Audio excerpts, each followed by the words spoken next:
ادامه برنامه‌های رادیوی تاجیکستان.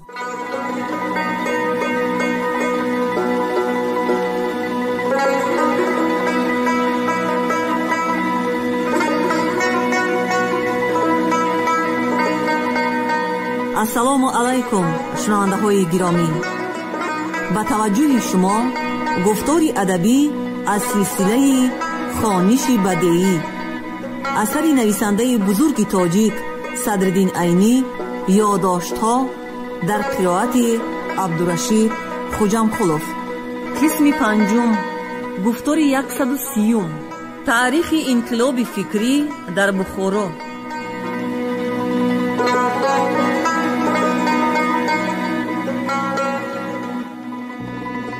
یکی از ماموران قشبیگی که بار یکی از فرمانهای عمومی را به حکام و قضات برده بود شکایت می کرد که فرمان را به فلان قاضی بردم مطالعه کرد.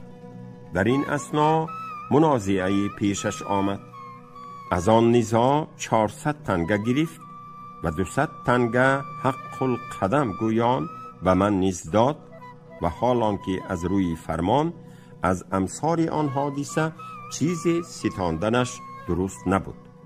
و همین قبیل تسلسل عهد امیر عبدالاحد به آخر رسید. در آخر عهد امیری مذکور نمایندگان روس جدی‌تر به کار شروع کرده حسابات زمین و مداخل و مصارف بخارا را نوشته جدی‌تر به کار شروع کردنی بودند.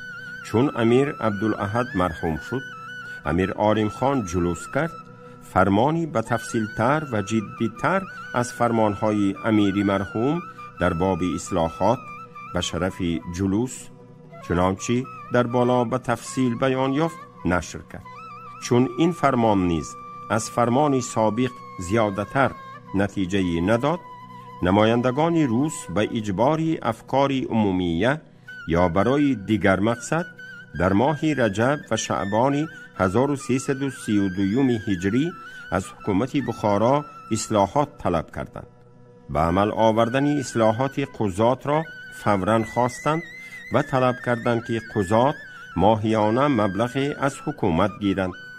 خرج مرافعه و وثایق را رعیه قدری معینی به حکومت دهد. سایر مأموران حکومت را نیز حق الخدمت داده تکلیفشان را معین کرده شود. بعضی قاضیان معتدل المسلک این خبر را شنیده برای تسهیل این امر به حکومت ما طالب ماهانه هستیم، اگر قدری معین از خزانه دولت معاش دهند از رعیه چیزی نمی ستانیم گفته به امیر عرض کردنی شدند. لیکن این واقعه را قاضی میر برهان الدین شنیده ایشان را از این عرض منع کرده به صبر و به انتظار به عاقبت کار دعوت نمود و گفت انشاءالله این تکلیف روسان را مرتفع خواهیم کرد. واقعا کاری که قریب به موقع اجرا و عمل آمده بود خود به خود مرتفع شد. نمایندگان روس نیز سکوت کردند. کاری عجیبی که واقع شد این بود که به حکام و مستوفیان خراج در بالای آن مداخلی که از رعیه غیر محدود می گرفتند مبلغ‌های معاش نیز تعیین گردید. نمایندگان روس که قباحت این کار را از همه زیادتر می دانستند به همین قدر راضی شدند. ذاتاً حرکات مأموران روس با حکومت بخارا معمای سربسته بود. ایشان هر قدر که به شدت در طلب اصلاحات می آمدند همان قدر سستر و ساکتگر بی نتیجه کار را ختام می دادند. خدا داناست که حلال این مشکلات چی چیز باشد. والحاصل در این اثنا محاربه عمومی روی داد و 3 سال گذشت. عاقبت آخری فوریه اولی ماه مارس 1917 میلادی انقلاب کبیر روسیه واقع شد.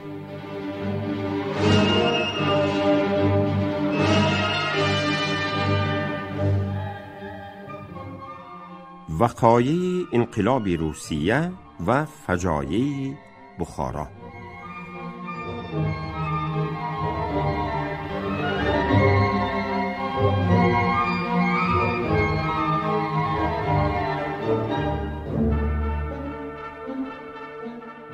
آخری فوریه اولی مارس 1917 مطابق اواخر جمادی الاول 1335 هجری انقلاب کبیر معلوم در مملکت روسیه واقع شده. در ظرف 3 روز اهالی پترگراد و اسکر حکومت مستبده روس و ارکانش را از امپراتور نیکولای گرفته تا وزرایش به خاک مذلت و خواری زدند. اداره حکومت به دست ترقی خواهان و حریت پروران افتاد.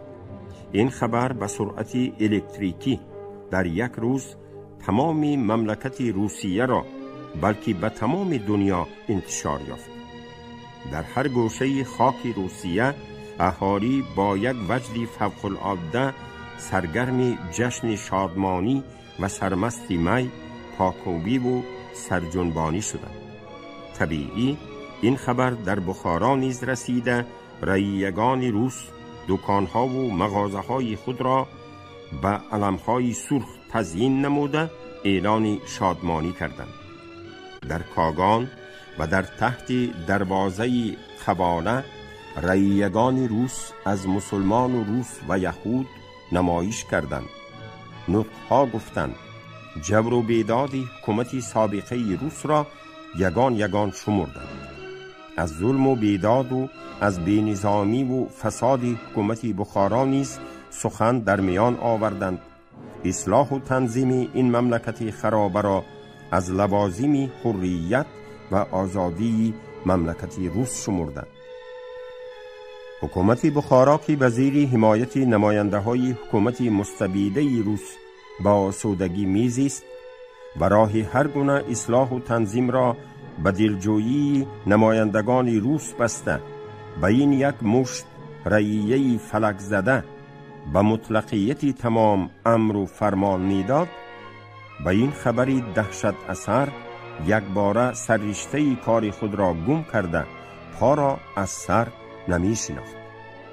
می ترسید که فرقه احرار و عسکری روسیه مبادا تبدیل اساسی حکومت بخارا را خواهند و امیر و یارانش را نیز مثل نیکولای و اتباعش از بیخ و بنیاد برهم زنند.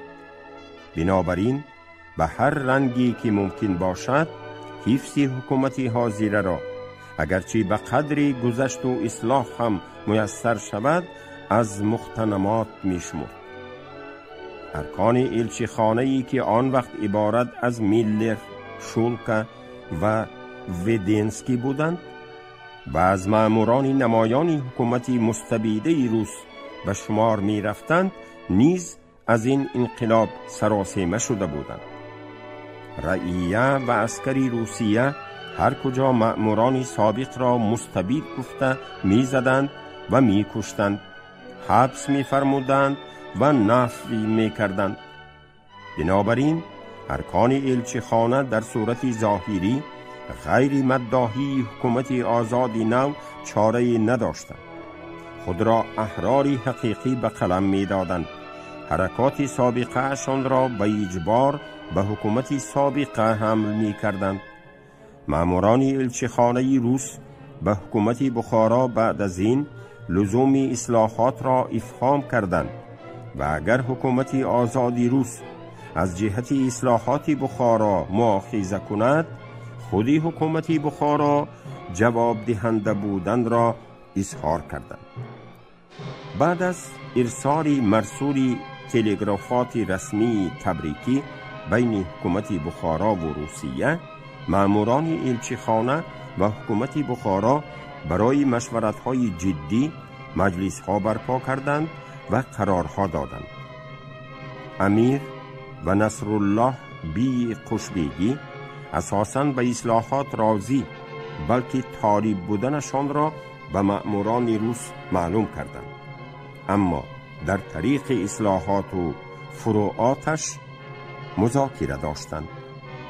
از اعضای نمایان حکومت بخارا میرزا نظام الدین خواجه اورگنجی و میر برهان الدین قاضی کلام اصلاً حرف اصلاحات را شنیدن نمی‌خواستند.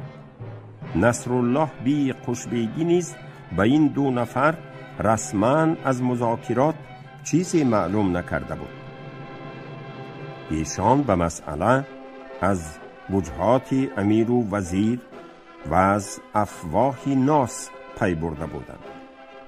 میرزا نظام الدین و میر برهان الدین خوشبیگی را به سوی تدبیر تأیید می کردند. در میان سایر اعضای حکومت بر ضرر خوشبیگی فکرها القا می کردند و می گفتند چند نفر جدید و ترقی خواه از ایرانیان و یهودیان با همراهی خوشبیگی می خواهند حکومت جناب عالی را برباد دهند. جناب عالی اگر استقلال دولت را می خواسته باشند چند نفر آدمان معلوم را جزا دهند و تنبیه کنند، مملکت آرام می گیرد و قوت حکومت می افزاید. ترقی پروران بخارا مذاکرات امیر و وزیر و اعضای الچخانه را شنیده و بالفعل واقع شدن اصلاحات امیدشان برکمال بود. در بین ترقی پروران تشبثی و کوششی نیز برای اصلاحات می رفت. از آنجا که میانه فقیر و سایر ترقی پروران بخارا در باب انقلاب سیاسی و اجتماعی اختلاف بود، ایشان همه حرکاتشان را از من پنهان می داشتند. بنابراین از تفصیلات تشبثات اینها خبری ندارم. فقط در قطار عامه ناس می شنیدم که اینها نیز تهیه دارند. منشأ اختلاف فقیر و سایر ترقی پروران بخارا این بود: مسلک من در باب انقلاب سیاسی و اجتماعی یک حکومت و ملت تدریجی بود. به احضار رعیه و به تنویر افکار عامه انقلاب نافع را ممکن نمی دانستم.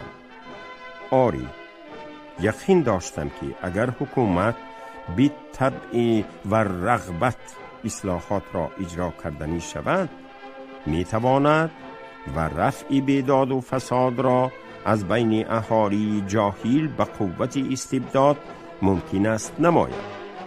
لیکن در این نیز یقین داشتم که حکومتی که سالهای دراز به حرکت خودسرانه عادت کرده باشد و ارکانش که آس، باس، کیس را از جمله شوکت و حشمت حکومت می شمرده باشند نخواهند و نتوانند که در یک هفته یا در یک ماه یا در یک سال مدنی شوند و حافظ حقوق عمومی گردند و به حقوق مشروعه خود قناعت نمایند و در حق دیگران تجاوز نکنند.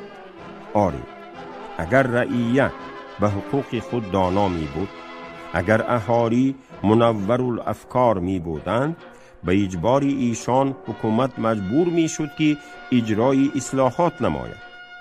اکنون ببینیم آیا افکار عمومی حاضر بود؟ یا فرقه بزرگی که به مسائل سیاسی و اجتماعی واقف باشند موجود بودند؟ نه، هیچ کدام اینها در بخارا نبود. معلوم است که افکار عمومی به واسطه علم و معرفت تنویر می یابد. واسطه علم و معرفت مکتب و مطبوعات است. چی بودن حال مکتب در بخارا به صفحه های بالا گذشت. اکنون به مطبوعات یک نظر اندازیم. به مناسبت محاربه عمومی جریده خوان در بخارا بسیار شد تا مشتریان سالانه تا به واسطه کتبخانه ها و فروش یومیه تخمینا هر روز 500 عدد جریده در بخارا نشر می‌یافت. گیریم که هر عدد را بر سبیل بدلیت 2 نفر خواند، جمع جریده خوان 1000 نفر می شوند. این هم معلوم است که همه جریده خوانان ترقی پرور و اصلاحات خواهان فدایی نیستند. بسیار می شود که جریده را برای مود یا برای فهمیدن اخباری محاربه می خوانند و در مقالات سیاسی و اجتماعی اصلاً نظر نمی اندازند و عبرت نمی گیرند. پس معلوم شد که افکار منوره بزرگی که در وقت لزوم به آن تکیه کرده شود در بخارا نبوده است. آری، و تأثیرات انقلابات زمان و سوی اداره حکومت اکثر اهالی حرف اصلاحات را به رغبت می شنیدند. لیکن کسی که به احوال روحیه مردم بخارا واقف است به خوبی می داند که اصلاحات خواهی این گروه تا کجاست. اهالی بخارا به تأثیر تربیت عائله و آب و هوای فاسد این شهر بسیار بددل و جبین افتاده بودند. در هر کاری نقص اگر به آسودگی به وقوع آید طالب و راغب بودند. همین که فتنه برخاست و شورش پیدا شد فوراً به طرف عکس حرکت که طبیعی زور بود قوت و یاری می دادند. به همین مداهینه و ریاکاری محافظه شخص خود را می نمود. بسیار می شد که در بازار دو نفر یک نفر را با گناه یا بیگناه می زنند. همین که شخصی ثالث در سر دعوا حاضر می شود این نیز به طرف دو نفری زور گذشته بی تحقیق و تفتیش همان بیچاره را زدن می گیرد. اگر چشم عبرت باز است این یک دلیلی کافی است به احوال روحیه مردم بخارا. والحاصل مسلک من این بود که اول تنویر افکار و نشر علوم لازم است، ثانی اصلاحات خود به خود یا به اجبار افکار عمومی خواهد شد. خلاصه علم چو آید به تو گوید که کن. سایر ترقی پروران نقطه های فوق را در نظر نآورده گمان می کردند که همین که در حکومت روسیه انقلاب واقع شد طرز اداره حکومت بخارا هم به اندک کوشش منقلب خواهد گردید. حتی بعضی ساده دلان می گفتند مادام که مطلب ما موافق شریعت است، مادام که مراد ما آبادی مملکت است، مادام که مدعای ما رفاهیت رعیه است، چرا علما به ما راهبری نکنند؟ چرا اهالی و رعیه یارمندی ننمایند؟ مادام که غرض ما تأمین استقبال حکومت است، مادام که آرزوی ما احضار شوکت و حشمت آینده دولت است، چرا حکومت در سر اصلاحات نآید؟ چرا خودبانی اصلاحات نشود؟ چرا امیری ما به نیکلای تقلید کنند؟ چرا خطی حرکتی امپراتوری یاپن را به خود سرمشق اتخاذ نکنند؟ والحاصل به همین دلیل های مخالف علمی احوال روح و به همین چراهای ضد قانون طبیعت در اجرای اصلاحات یقین داشتند. به اندک تشبث خود را صاحب و راهبری اصلاحات به قلم دادنی بودند که عشق آسان نمود اول ولی افتاد مشکل ها. چون فقیر در هر کار دوربینی و دوراندیشی را عادت کرده بودم در مسائل مهمه زیاده دقت و احتیاط می کردم. فکری من با افکار سایر ترقی پروران همیشه مخالف می افتاد، لحاظا تشبساتشان را از من پنهان می داشتند.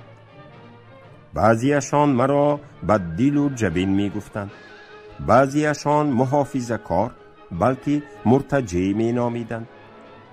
شبی در خانه یکی از دوستان حرف اصلاح و تنظیم بخارا به میان آمد. هر کس به طرز اصلاحات آرزو و خیال خود را می گفت.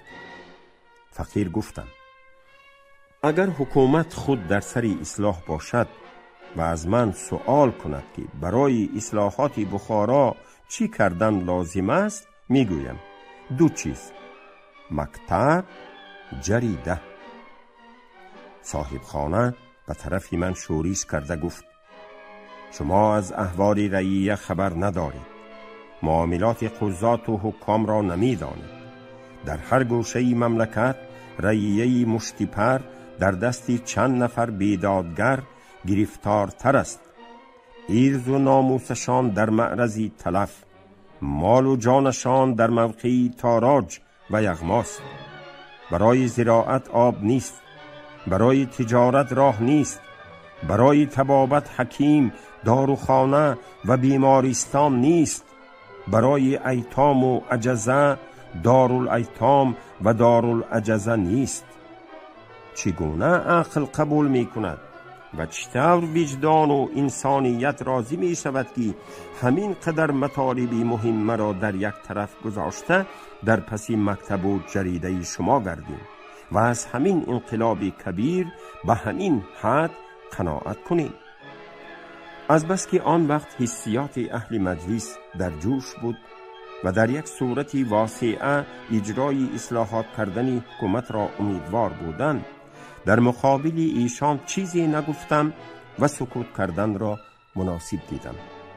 و حالان که من یقین می دانستم آن رعیه‌ای که مظلومشان می خوانند و معذورشان می نامند و برای حفظ حقوقشان این همه دلسوزی و جانکنی می نمایند، از بس که نادان هستند به یک اشارت علمای متعصب و به یک دلالت حکومت خائن در سر اصلاح خواهان خواهند ریخت و در صدد اتلاف مال و جان ایشان خواهند شد. از یک جهت اصلاحات خواهان مفرط بخارا را معذور داشته می شد، زیرا راه اصلاح تدریجی را که عبارت از تنویر افکار مردم باشد حکومت سخت بسته بود. از هر چه زیادتر حکومت از مکتب ابتدایی می ترسید. بنابراین به واسطه ملایان مکتب نو خلاف شریعت و مردم را از دین می برارد گفته در بین اهالی شهرت داده بود. حکومت به فکر خود خیال می کرد که در مملکت ترکیه انقلاب واقع شد و سلطان عبدالحمید را خلع کردند. سبب عمده تربیت یافتگان به ترتیب نو بودند. اگر سلطان عبدالحمید مکتب الفباخوانی را منع می کرد به این بلا گرفتار نمی شد. محاکمه ارباب حکومتی بخارا به این جا نمی رسید که اگر سلطان عبدالحمید 5-6 عدد مکتب تأسیس نمی کرد، اگر 5-6 عدد جوان ترکانی که امروز هستند نمی رسیدند، تا حال در روی دنیا نه مملکت ترکیه می ماند، نه انقلاب آن، نه خلافت اسلامیه می ماند، نه مسئله خلع و نصب خلیفه. سلطان عبدالحمید در تأسیس مکاتب خطا نکرده است. خطای آن در این جاست که به استبداد مغلوب شده، به قول آدمان خائن فریفته گردیده، تربیت یافتگان را تضییق کرد. به خفیه بازی اخلاق علما و امرا را فاسد نمود. فداکاران رشید را قتل و نفی فرموده محو کرد. چند نفر فداکاری که از چنگ استبداد سلطان عبدالحمید امان یافته بودند به کوشش‌های فوق الطاقه در میدان سیاست بازی کردند و بقیه وطنشان را از دست استبداد و اجانب خلاص نمودند. اگر سلطان عبدالحمید تربیت یافتگان را تضییق نمی کرد و به تکثیر افراد ایشان می کوشید، خائنان را از دربار دور می کرد، هر آینه این همه فلاکت به سر دولت ترکیه نمی آمد و وطن پارچه پارچه نمی گردید. محاربه طرابلس و فاجعه بلکند روی نمی داد. جوان ترکان به سلطان عبدالحمید امنیت پیدا می کردند و هرگز در سر خلع نمی آمدند.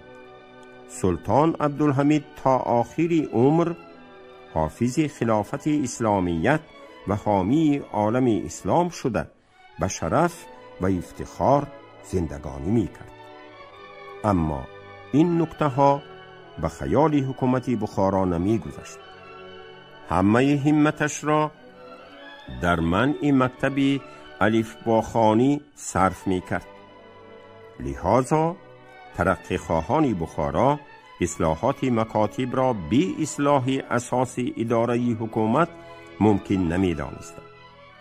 هرچی باداباد و با همه نقصان اسباب در اصلاحات اداره می کوشیدند. والحاصل از غیر اختیار مسلکشان که علمی بود در مسلک سیاسی خانمانسوز منقلب گردید. حقیقتاً حرکت حکومت بخارا ایشان را به تداخل در سیاسیات مجبور نمود. یکی از اصلاح خواهان بخارا میرزا محی الدین منصورزاده بود. چون در مسائل اصلاحات میرزا محی الدین بسیار تداخل داشت، لازم است که قدری از احوال خصوصی و مسلکی سیاسیش صحبت نماییم. میرزا محی الدین یک تاجر معتبر و مشهوری بخارایی است. از صغر سین به پیشه تجارت درآمده و کارهای بزرگ تجارتی را انجام داده، معاصران خود را از دههای تجارتی خود در حیرت انداخته بود. در اوایل حال سکته در کارهای تجارتیش واقع شده، تمام ملک و اسبابش از دست رفته بود. در سالهای آخری دوباره در تجارت رواج داده، سودهای نمایان کرده، 400,000 سوم که از معاملات سابقهش بقیه مانده لیکن رسما ابرا شده بود، وارثان صاحبان حق ابرا شده را از روی دفتر یافته همه را نقداً ادا نمود. این یک دلیل کافی است به ناموس تجارتیش. میرزا محی الدین از صغر سین اصلاح پرور و ترقی خواه بود. سیاسیات را نیز به حساب تجارت تطبیق کرده کار می کرد. یعنی از روی حساب و قیاسی در کاری امید موفقیت غالب باشد اقدام می کرد. اگر از روی حساب اسباب آن کار را ناقص می دید، تا تهیه اسباب صبر می نمود. حتی بعد از اقدام کردن هم اگر نقصان اسباب ظاهر می شد و امید موفقیت دور می نمود، از آن کار باز می ایستاد. عیناً به مضمونی از نصف ضرر گشتن هم خود فایده است عمل می کرد. کسانی که از این صفت میرزا محی الدین بی خبر بودند به بی‌ثباتیش حکم می کردند و منقلب رأیش می خواندند. در باب اصلاحات بخارا قناعت وجدانیه میرزا محی الدین این بود که بی معاونت و یارمندی مأموران روس در بخارا کاری از قسم اصلاحات پیش نمی رود و می گفت برای تغییر و تبدیل اداره یک حکومت یک قوتی لازم است که از قوت حکومت غالب باشد. مادام که این قوت از جهت جهالتشان از رعیه پیدا نشده است، مجبوریم که به طریق صدقه هر چیزی که مأموران روس از حکومت بخارا در باب اصلاح ستانده دهند به همان قدر قناعت کنیم. در این نقطه میان میرزا محی الدین و سایر ترقی پروران بخارا اختلاف بود. سایر ترقی پروران به این صفت میرزا محی الدین را طرفدار روس گفته تأیید می کردند و حالان که میرزا محی الدین اولین شخصی بود که الحاق بخارا به حکومت روسیه را مطلقاً نمی خواست.